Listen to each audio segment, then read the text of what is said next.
আসসালামু আলাইকুম ভিউয়ার্স। আমরা এসে গেছি চাঁদপুর জেলার ফরিদগঞ্জ উপজেলার ৮ নং পাইকপাড়া দক্ষিণ ইউনিয়নে বাবুর বাড়িতে।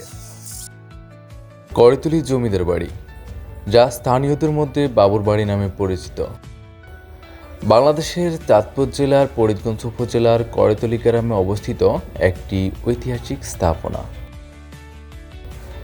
বাংলা ১২২০ সালে বরিশালের অধিবাসী হরিশচন্দ্র বসু এই জমিদার বাড়ির প্রতিষ্ঠা করেন। পরবর্তীতে তার উত্তরসূরিরা এখানে জমিদারি পরিচালনা করেন।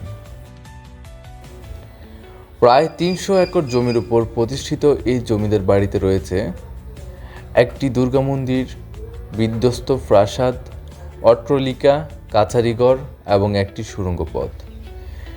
এছাড়াও এখানে বাবুর দিঘি নামে একটি বিশাল দিঘি এবং করতলি বাজারে শাসনকালী মন্দির অবস্থিত। বর্তমানে জমিদার বাড়িটি অবহেলা ও অযত্নের কারণে জরাজীর্ণ অবস্থায় রয়েছে।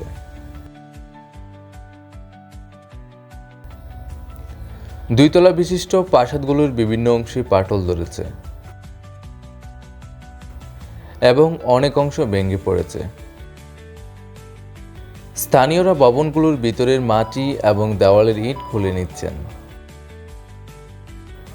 যা স্থাপনাটির অবস্থা আরও খারাপ করছে।